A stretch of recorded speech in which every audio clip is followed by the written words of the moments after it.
আসসালামু আলাইকুম। শেয়ার হাসান আপনাকে আজকের ভিডিওতে স্বাগত জানাচ্ছি।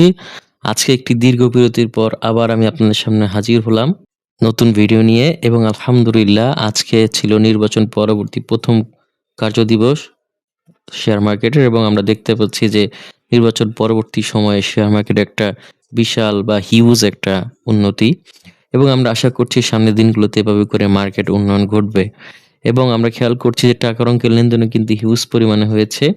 যাই হোক, আমি আপনাদের সাথে আগেই কিন্তু এই আশাবাদটি ব্যক্ত করেছিলাম যে যদি নির্বাচন হয় তো সেই ক্ষেত্রে বিএনপি আসার সম্ভাবনাই বেশি এবং তখন কিন্তু দেখা যাবে যে আ শেয়ার মার্কেটে অনেক উন্নতি হবে এবং আমার বলা কথা মতোই কিন্তু আলহামদুলিল্লাহ কাজ হচ্ছে বর্তমানে আমরা দেখতে পাচ্ছি। তবে এটা ঠিক কতদিন পর্যন্ত চলে বা আদৌ কার্যকর হয় কিনা সেই বিষয়টা আসলে আমাদেরকে অপেক্ষা করে দেখতে হবে। যাই হোক, বর্তমান সময়ে মার্কেট পজিটিভ রয়েছে এবং আজকের ভিডিওতে আমি সেই বিষয়টা নিয়ে আলোচনা করব এবং সবগুলো বিষয় আমি আপনার সাথে শেয়ার করার চেষ্টা করব। আশা করছি আজকের ভিডিওটি আপনাদের ভালো লাগবে এবং দীর্ঘদিন পরে যেহেতু আবার আপনার সামনে হাজির হলাম এবং আমি আশা করছি নিয়মিত এখন আপনাদের সাথে আমি যোগাযোগ করতে পারবো বা আমার ভিডিও আপনাদের সাথে শেয়ার করতে পারবো। তো যাই হোক, আর কথা না বাড়িয়ে সরাসরি ভিডিওর অংশে চলে যাই। তো আমরা এখানে দেখতে পাচ্ছি ডিএসই সাধারণ সূচকে আজকে কিন্তু ২০০ পয়েন্টের মতো বৃদ্ধি পেয়েছে। এছাড়াও যদি আমরা দেখি ডিএসই 30 সূচক, এখানে আমরা দেখতে পাচ্ছি এখানে আবার বৃদ্ধি পেয়েছে ৮৬ পয়েন্টের মতো এবং আমরা যদি দেখি ডিএসই এখানে সরিয়া সূচক, এখানে দেখতে পাচ্ছি ৩০ পয়েন্টের মতো বৃদ্ধি পেয়েছে। এছাড়াও যদি আমরা এখানে ইনডেক্স মুভারটা যদি খেয়াল করি, আজকে কিন্তু ব্র্যাক ব্যাংক তারা কিন্তু হিউজ পরিমাণ পয়েন্ট অর্থাৎ ১৪.৫ পয়েন্টের মতো আপ করেছে। এছাড়াও আমরা যদি এখানে খেয়াল করি স্কয়ার ফার্মা, তারা কিন্তু এখানে আমরা খেয়াল করছি যে ১৩ পয়েন্টের মতো আপ করেছে। এছাড়াও সিটি ব্যাংক আমরা খেয়াল করছি তারা এখানে কিন্তু ৯ পয়েন্টের মতো আপ করেছে এবং ব্যাট বিসি আমরা খেয়াল করছি এখানে তারা ৭.৫ পয়েন্টের মতো আপ করেছে। এখানে বেক্সিমকো ফার্মা ৫.৫ পয়েন্টের মতো। এছাড়া আমরা খেয়াল করছি লাফার্জ হোলসিম, গ্রামীণফোন এবং এনবিএল তারা কিন্তু মোটামুটি এখানে আ ৪ পয়েন্ট থেকে বেশি আপ করেছে। এছাড়াও কিন্তু আমরা খেয়াল করছি প্রাইম ব্যাংক এবং রেনাটা এরা কিন্তু ৩.৫ পয়েন্টের মতো আপ করেছে অর্থাৎ হিউজ পরিমাণ পয়েন্ট কিন্তু আপ করেছে এবং আমরা যদি এখানে মার্কেট ড্রাইভারের ক্ষেত্রে দেখি তাহলে দেখতে পাচ্ছি আজকে কিন্তু শুধুমাত্র ইসলামী ব্যাংক হিউজ পরিমাণ পয়েন্ট মাইনাস করেছে। তারা ১৬ পয়েন্টের মতো মাইনাস করেছে। এছাড়া বাকি সবাই কিন্তু খুবই সামান্য পরিমাণ পয়েন্ট মাইনাস করেছে। তো একটা বিষয় হচ্ছে এখানে ইসলামী ব্যাংকটা মাইনাস করার কারণ হতে পারে এরকম অনেকেরই ধারণা যে ইসলামী ব্যাংকটা হচ্ছে জামাত শিবিরের ব্যাংক। তো আসলে ধারণা হলেও এটা কিন্তু বাস্তব এবং সেই ক্ষেত্রে হয়তো এরকম হতে পারে যেহেতু তারা নির্বাচনে পরাজয় বরণ করেছে এবং আম সেক্ষেত্রে তাদের উপর একটা খারাপ কোনো প্রভাব আসতে পারে। সেই বিষয়টা বিবেচনা করেই হয়তো বর্তমানে শেয়ার মার্কেটের প্রভাবটা খারাপ পড়েছে। তবে এটা বাস্তব না। এরকম কোনো জিনিস হবে বলে আমি আশা করি না। কারণ ব্যাংক সেক্টরের মধ্যে সবচেয়ে শক্তিশালী ব্যাংক হচ্ছে ইসলামী ব্যাংক এবং তারা তাদের পূর্ব অবস্থানে আবার ফেরত আসবে এটাই হচ্ছে আমার প্রত্যাশা।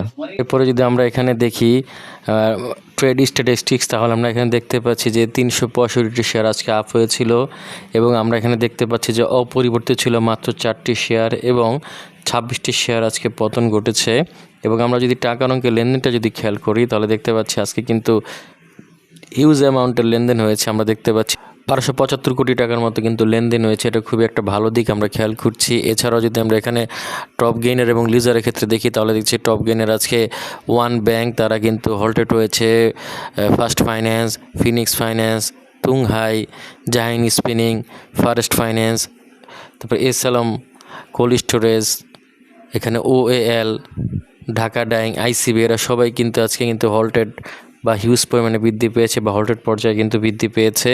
এছাড়াও যদি আমরা মার্কেট লুজারের ক্ষেত্রে যদি খেয়াল করি তাহলে দেখতে পাচ্ছি মার্কেট লুজার আজকে কিন্তু তেমন একটা পতন ঘটেনি, খুবই সামান্য পরিমাণেই তারা কিন্তু পতন ঘটিয়েছে। এরপরে যদি আমরা এখানে টাকার অঙ্কের লেনদেনটা যদি খেয়াল করি তাহলে দেখতে পাচ্ছি আজকে কিন্তু হিউজ অ্যামাউন্টের লেনদেন আমরা খেয়াল করছি। এখানে সিটি ব্যাংকের, ঢাকা ব্যাংকের, Square Pharma, BRAC Bank, BSC, Robi এদের সবারই কিন্তু আমরা ভালো পরিমাণে লেনদেন দেখতে পাচ্ছি। এখন দেখা যায় সামনের দিনগুলোতে কি হয়। এরপরে যদি আমরা এখানে খেয়াল করি যে কোন কোন সেক্টরটি আজকে ভালো করেছে মার্কেট ম্যাপে আমরা খেয়াল করছি যে এখানে মিউচুয়াল ফান্ড সেক্টরটি ভালো করেছে, ট্রাভেল অ্যান্ড লেজার খুব ভালো অবস্থানে রয়েছে, সিরামিক সেক্টরটি এখানে খুব ভালো অবস্থানে রয়েছে, ফাইন্যান্সিয়ালও কিন্তু অনেক ভালো অবস্থানে রয়েছে। তো একটা বিষয় হচ্ছে এখানে প্রায় সবগুলো সেক্টরই ভালো করেছে, শুধুমাত্র কর্পোরেট বন্ড সেক্টরটা খারাপ অবস্থানে রয়েছে আর খুবই সামান্য পরিমাণে আপ হয়েছে জুট সেক্টরটি, বাকি সবাই কিন্তু ইউজ পরিমাণে ভালো করেছে। এটা একটা বড় গুরুত্ব রয়েছে, এর কারণ হচ্ছে যে আশা করা যাচ্ছে সামনের দিনগুলোতে অর্থনীতি আরও ভালো হবে এবং বিনিয়োগকারীরা আস্থা ফিরে পাচ্ছে শেয়ার মার্কেটে বিনিয়োগ করার ক্ষেত্রে। এবং আমরা মনে করি যে নতুন সরকার আসার ফলে কিন্তু বৈদেশিক বিনিয়োগ বাড়বে এবং যেই বাধা বিঘ্নগুলো ছিল সেগুলি কিন্তু চলে যাবে এবং মানুষের কিন্তু মনে আস্তে আস্তে শান্তি ফিরিয়ে আসবে। এবং আমার ধারণা যেহেতু কোন একটা সময়ে জামাতের সাথে কিন্তু বিএনপির একটা পলিটিক্যাল অ্যালায়েন্স ছিল বা আমরা বলতে পারি জোট ছিল, সেই ক্ষেত্রে কিন্তু দেখা যাবে তাদের দুজনেরই প্রতি কিন্তু একজনের সফট কর্নার থাকতে পারে। তো সেই ক্ষেত্রে আশা করা যাচ্ছে আগামী 5 বছর হয়তো নির্বিঘ্নে রাষ্ট্র পরিচালনা করতে সক্ষম হবে বিএনপি, যদি বড় কোনো সমস্যা ক্রিয়েট না হয় বা তৃতীয় পক্ষ যদি এখানে আর না হস্তক্ষেপ করে, তাহলে সেই ক্ষেত্রে একটা ভালো আমরা সময় দেখতে পাবো আগামী 5 বছর। এখন দেখা যাক, সেই প্রত্যাশাই করছি যে আগামী দিনগুলোতে মার্কেট এবং দেশের পরিস্থিতি ভালো হবে এবং সামনে আবার রমজান মাস। এখন এই রমজান মাসের পরিস্থিতি কীরকম হয় সেটা দেখে আমরা বুঝতে পারবো সামনের দিনগুলো কী হয়। তবে যদিও সরকারের প্রথম সময়ে রমজান মাস একটু অন্যরকম আসতে পারে, তারপরে দেখা যায় কী হয়। যে আগেই ছিল এখনকার মতো বাজার অবস্থা। তো এখন আমরা চলে যাব কয়েকটি গুরুত্বপূর্ণ নিউজ। প্রথম আমরা যেই নিউজটি নিয়ে আলোচনা করব সেটি হচ্ছে নির্বাচনের পর প্রথম কার্যদিবস সর্বোচ্চ অবস্থানে শেয়ার বাজার। তো এটাই বলছিলাম যে আজকে নির্বাচনের পরে প্রথম কার্যদিবস ছিল এবং এই অবস্থাতেই কিন্তু মার্কেট কিন্তু হিউজ পরিমাণে বৃদ্ধি পেয়েছে আমরা খেয়াল করছি। এবং আমরা বলতে পারি যে যেহেতু একটা কথা মনে রাখা দরকার, যখন 5ই আগস্টের পরে প্রথম সরকার গঠিত হয়, আমরা যেটাকে বলতে পারি যে অন্তর্বর্তীকালীন সরকার, তখন সেই সরকারের প্রথম দিনগুলোতে কিন্তু হিউজ পরিমাণে মার্কেট বৃদ্ধি পেয়েছিল। কোনো ক্ষেত্রে 1000 পয়েন্টও কিন্তু বৃদ্ধি পেয়েছিল। তবে তখন তার পরবর্তীতে কিন্তু মার্কেট আবার আস্তে আস্তে নিচের দিকে চলে যায়। তো সেই সময়টা বিবেচনা করে এখন আমরা দেখতে পাচ্ছি যে আজকে তো মার্কেট ভালো পরিমাণে আপ হয়েছে। তবে সেটা কি আবার পতনের ধারায় ফেরত যায় কিনা সেই বিষয়টা আমাদের আসলে দেখা উচিত। তবে আশা করছি যাবে না, যেহেতু বর্তমানে রাজনৈতিক সরকার এবং আশা করা যাচ্ছে সামনের দিনগুলোতে দেশের অবস্থা খুব একটা খারাপ হবে না। তো সেই ক্ষেত্রে হয়তো বিনিয়োগ ভালো হবে এবং আমি মনে করি যে শেয়ার মার্কেটও ভালো হবে। তো সেই ক্ষেত্রে আশা করা যাচ্ছে সামনের দিনগুলোতে শেয়ার মার্কেট আরও ভালো হবে। এবং একটা বড় বিষয় হচ্ছে বিএনপি সরকারের আমলে সবসময় শেয়ার মার্কেট ভালো অবস্থানেই থাকে। তো এখন সেই অতীত ইতিহাস থেকে আমরা বলতে পারি সামনের দিনগুলোতে মার্কেট ভালো যাবে। যাই হোক, এই হচ্ছে বিষয়। এর পরবর্তীতে আমরা যেই নিউজটি নিয়ে আলোচনা করব সেটি হচ্ছে রেকর্ড উত্থানে 70 পয়েন্ট যোগ করলো 10 শীর্ষ কোম্পানি। তো মূলত আজকের এই উত্থানের পিছনে কিন্তু আসলে এই যে 10টি শীর্ষ কোম্পানি রয়েছে তাদের একটা বড় ভূমিকা রয়েছে। এবং সেই 10টি কোম্পানি কারা, যদি আমরা একটু এক নজরে দেখি, তারা হচ্ছে BRAC Bank, Square Pharma, City Bank, BRBC, তারপর Beximco Pharma, Lafarge Holcim, Grameen phone, National Bank, Prime Bank এবং রেনেটা। এই 10টি কোম্পানির কিন্তু আজকে তারা 70 পয়েন্টের মতো বৃদ্ধি করেছে এবং এই মার্কেট আপের পিছনে এই 10টি কোম্পানি কিন্তু একটা বড় ভূমিকা আমরা খেয়াল করছি। এখন দেখা যাক সামনের দিনগুলোতে তারা কীরকম পারফরমেন্স করতে পারে কিনা। তবে এই সময়টাতে কিন্তু বিনিয়োগের একটা উত্তম সময় বলে আমি মনে করি সামনের দিনগুলোতে, কারণ মার্কেট বর্তমানে এত নিচে অবস্থান করছে যে এখান থেকে মার্কেট আসলে সামনের দিকে যেতে পারে, পিছনের দিকে যাওয়ার সম্ভাবনা কম। এবং এই মুহূর্তে কিন্তু আপনি অনেক সস্তায় শেয়ার ক্রয় করতে পারবেন অনেক ভালো ভালো কোম্পানির। তো সেই ক্ষেত্রে আপনারা কিন্তু বিনিয়োগের সিদ্ধান্ত নিতে পারেন। যাই হোক, এর পরবর্তীতে আমরা যেই নিউজটি নিয়ে আলোচনা করব সেটি হচ্ছে শেয়ার বাজারে বড় সুযোগ, মেয়াদি মিউচুয়াল ফান্ডে 200% পর্যন্ত রিটার্নের সম্ভাবনা।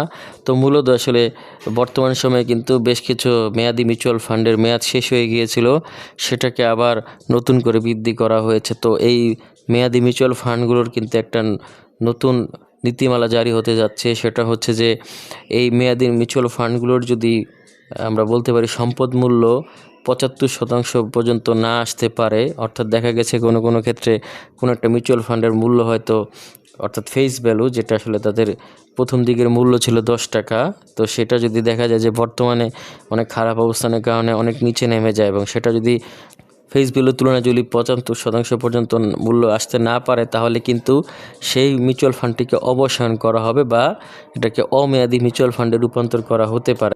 সেই ক্ষেত্রে দেখা গেছে এরকম অনেকগুলো মিউচুয়াল ফান্ড রয়েছে যেগুলো আসলে বর্তমানে এই পরিস্থিতিতে অবস্থান করছে, তাদের আমরা সম্পদ মূল্য বলতে পারি যে তাদের ফেস ভ্যালুর তুলনায় কম।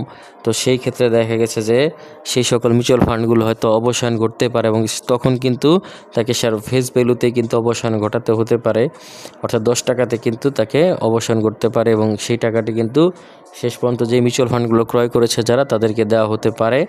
অথবা আরেকটা জিনিস হতে পারে যে এটাকে অমেয়াদি বা বেমেয়াদি মিউচুয়াল ফান্ডে রূপান্তর ঘটানো হতে পারে।